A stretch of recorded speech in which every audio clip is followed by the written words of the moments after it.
Hello friends, welcome to my YouTube channel agro mirror. आज हम इस वीडियो में बैगन की खेती के बारे में बात करेंगे। तो इसके बारे में कुछ पॉइंट जानते हैं। जैसे बैगन स्वपरागित पौधा है जिस पर उभयलिंगी पुष्प आते हैं। बैगन में सल्फर, क्लोरीन व विटामिन प्रचुर मात्रा में पाया जाता है। आयुर्वेद चिकित्सा में बैगन का महत्वपूर्ण स्थान है। सफेद बैगन मधुमेह रोगियों के लिए उत्तम माना जाता है। अब हम बात करते हैं इसका वानस्पतिक नाम का। तो इसका वानस्पतिक नाम है सोलेनम मेलनजीना और इसका कुल सोलेनेसी है और इसमें गुणसूत्र संख्या 2n=24 पाया जाता है तथा इसका उत्पत्ति स्थान भारत है। बैगन उष्णकटिबंधीय जलवायु की सब्जी होती है। पौधों की अच्छी पैदावार के लिए 20 से 30 डिग्री सेल्सियस तापमान उपयुक्त होता है।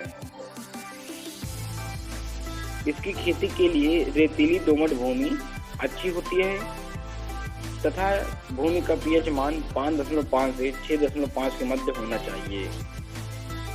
अब हम इसके लंबे फलों वाली किस्म की बात करते हैं। तो जैसे पूसा अनुपम, पूसा क्रांति, पंत सम्राट, नीलम, पूसा परफिड लॉन्ग, पूसा अनमोल, आजाद क्रांति। गोल फलों वाली किस्म इसकी है पूसा उपकार, पूसा अंकुर, वैशाली, व्हाइट क्लस्टर, नव किरण, पूसा उत्तम, पंत ऋतुराज। अब हम बात करते हैं इसके बुआई का समय। तो सबसे पहले वर्षाकालीन की जो फसल की बुआई होती है, इसके बीज की बुआई नर्सरी जिसे कहा जाएगा, तो मार्च से अप्रैल में करेंगे और रोपण का समय अप्रैल से मई है। शरदकालीन फसल में बीज की बुआई मई से जून में करते हैं, जबकि रोपण इसका जून जुलाई में होता है। ग्रीष्मकालीन फसल की बुआई नवंबर से दिसंबर में होती है और रोपण का समय दिसंबर से जनवरी। अब हम बात करते हैं इसके बीज दर की। तो 1 हेक्टेयर के लिए 400 से 500 ग्राम उपयुक्त होता है।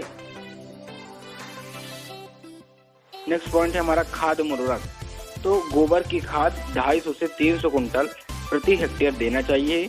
यूरिया 200 किलोग्राम प्रति हेक्टेयर, सुपर फास्फेट 370 किलोग्राम प्रति हेक्टेयर तथा 100 किलोग्राम पोटेशियम सल्फेट प्रति हेक्टेयर देना चाहिए।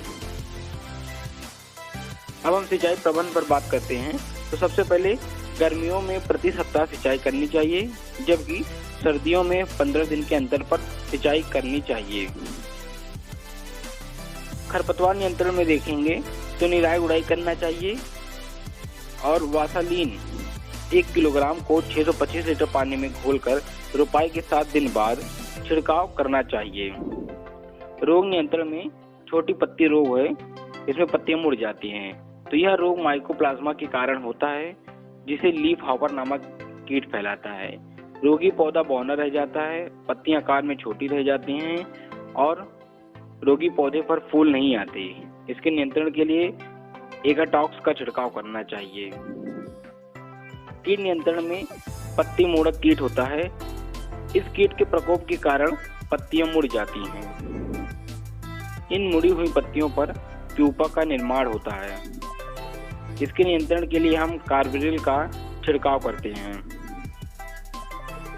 अब हमारा लास्ट पॉइंट आता है उपज। तो 250 से 300 कुंटल प्रति हेक्टेयर हमारी उपज प्राप्त होती है।